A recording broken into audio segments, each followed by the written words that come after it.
We've got Matt Chung and Colleen Logan, who have flown all the way from the Canadian Rockies to be here this week to explore HQ, check out the new forest, and tell us a bit about their adventures and where you're going to head next.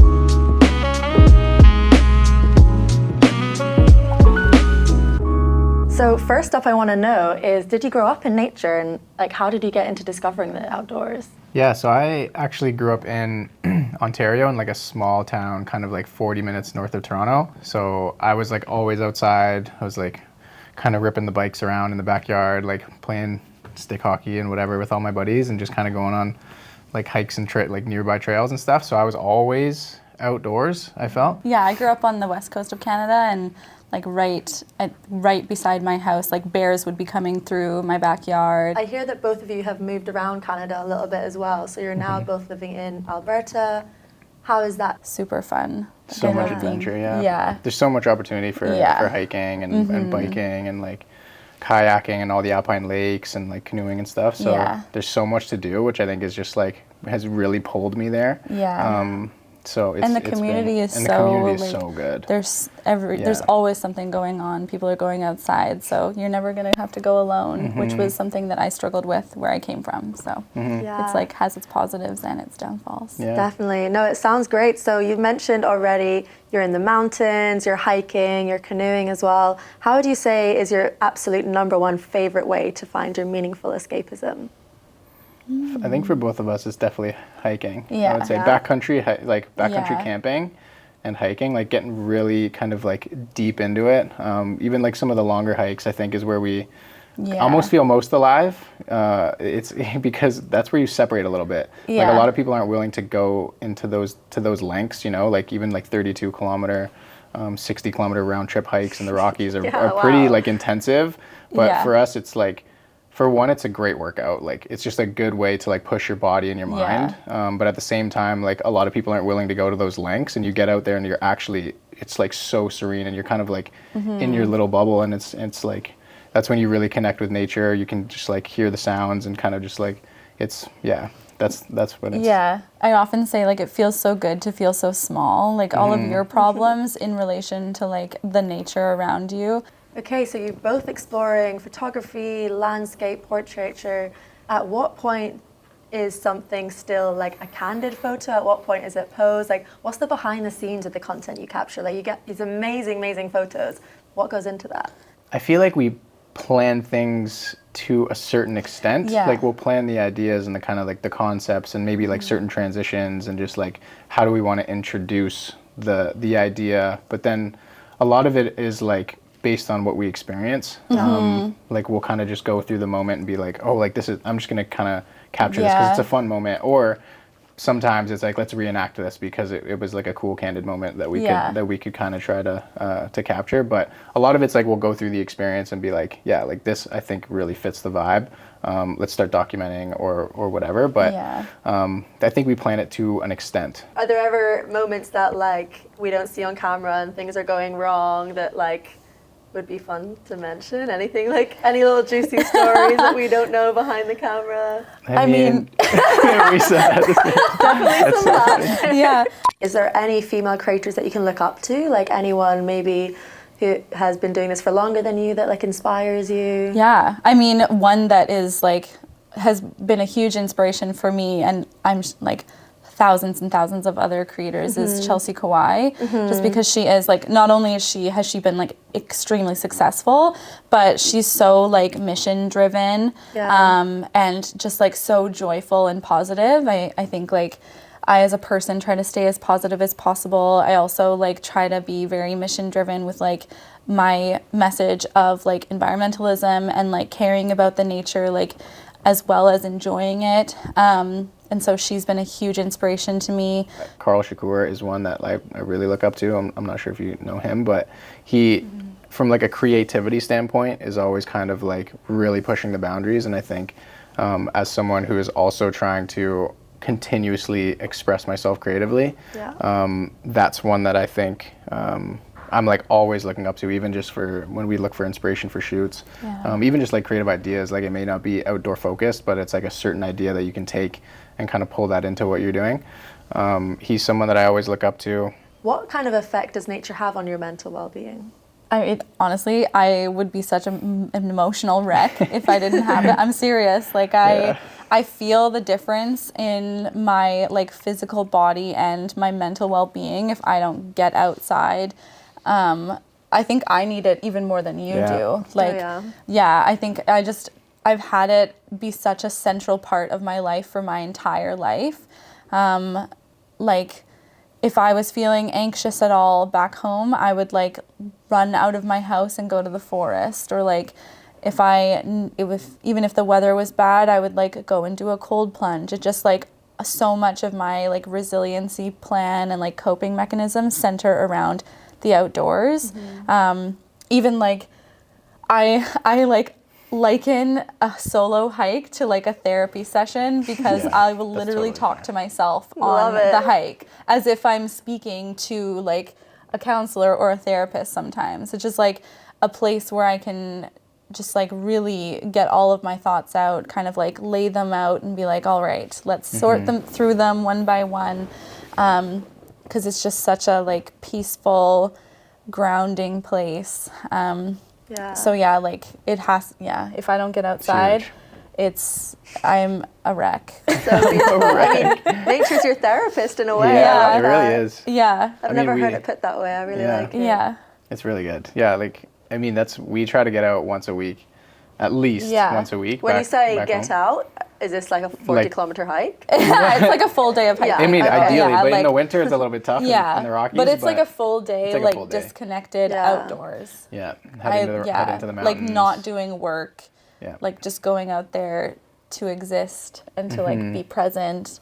And also like to connect with each other too, like working together. Obviously, like part of your brain is in business mode or that, so having that specific time in the place that we love, that we connected over, is so important for us too in our relationship. Yeah, it really is. It would be, I think it's super, super crucial for both of us to get out. Kind of like what you said, like even just to like disconnect and to be able to connect more with each other. Like doing that whole road trip through the States too was super fun, just to be able to see new places. I feel like when we're outside seeing new places in nature, for both of us, is like when we feel most alive and connected to each other, but also to like the outdoors. So it's a huge part of like our relationship, but also our own well-being. Yeah, absolutely. And so what is it you're wearing today, passenger-wise? What's your favorite gear? What's the kind of gear you've taken on these trips, on the road trips, for example, when maybe you don't have that much space to pack much, right? You're going in one car. What's the kind of thing that is always going to be in the back of the car packed? Probably like 4 fleeces, because I love them. Yeah. Okay. I think it's the half zip off grid. Yeah. That one, that new colorway with like the fun patterns. Like I honestly, that one's my favorite. Like, and I've gotten so many comments on that one too. Like, where do I get that? And it's just like that one's been like a go-to. I know you guys said it's a popular one as well, which makes total sense. I love me a nice bucket hat too. Yeah. You also really like that puffy. Yeah. That puffy is always in your backpack. The puffy, because it's just it's a good thermal layer. Something that I can throw on. It's lightweight too. So I would say those are probably the big ones for me. Yeah, for sure. Yeah, I really like the fleeces because I'm always cold. So the fleeces are always with me. Is there any hikes or trips in particular that would just come up as your number one favorite so far? I'm gonna speak on. So there's a hike that we did in Washington last year. I knew it. I knew it. For a few reasons. This one was a crazy adventure for me because I'm like, as much as I love hiking mountains, like being on the edge of cliffs is like a little bit terrifying for me. Yeah. Like I do still have that like fear of heights a little bit. Yeah, you grew up in the flat. So I grew up in Toronto.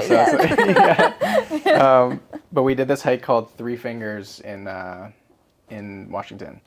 So it takes you kind of like up to a fire lookout, and it's like very, very remote, like extremely remote. Like at the end of it, you have to climb these ladders to get to the top, and on one of the last ones, you're kind of basically hanging off the edge a little bit, and it got my knees shaken for sure. But like having Colleen there and her being so fearless kind of helped me push through it.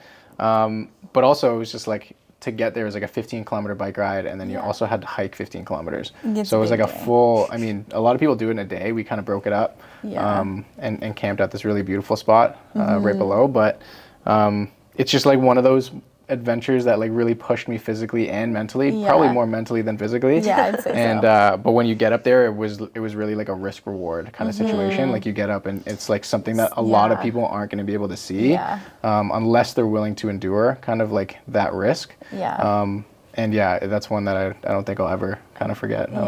Like it's literally on like a peak like this, just like a hut. So it's crazy.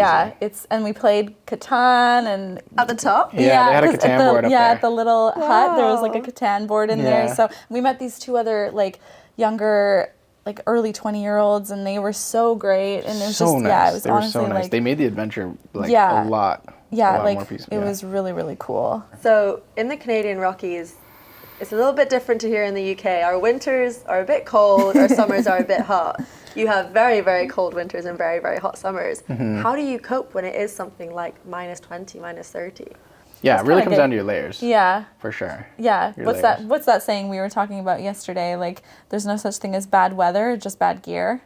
So Absolutely. Yeah. If you can handle it, you just need the gear that can handle it. exactly. So that's kind And of I think how we do it. we underestimate what we can handle, you know. No, Yeah. so true. It's like even that hike that I was just talking about, like I put limits on myself, and then you show yourself like what you can do. the night and even before. for you, like, because I know you get cold pretty easily. I'm but quite to be able to chilly all like the push time. through them mentally, like I'm always amazed at that. But yeah, dealing with the cold, it's like always it really comes down to the layers, like having the right base layers, the fleeces as a mid layer, and then like the puffy even underneath, and then like a shell over top. But when you're moving, like there's been a few hikes in the winter where I'm actually not wearing a shirt at all because I'm like so hot. But then once you get up there, it's like, okay, you got to relayer and like, have everything with you. But once you're moving, you're sweating a ton, at least for me. And then True. and then you kind of relayer. But yeah, having the proper layers is everything. And over these years of adventures and exploring around the world, really, what would you say are the biggest lessons you've learned? Is there anything that you want to share? I think I would say appreciate the journey is a big one. Like I think we can get caught up in like the destination, but a lot of the most impactful and memorable moments that we have are just like stuff Along that the way. happens spontaneously along the way. And it's easy to like even when it comes down to weather and stuff, like it's easy to get caught up in like, like this, I should have had a sunny day or whatever. But there's like so many beautiful moments you can find in even like, I don't know, weather that's a little bit off, or like connections that you're like just being close to the people that you're with and all that type of stuff, and just like appreciating the journey, because that's where like the most growth happens. And just embracing discomfort too is I think a big one. So true. Because that's where you show, like that's where you push the limits. You like learn so much resiliency over your time, just developing those skills and getting outside more.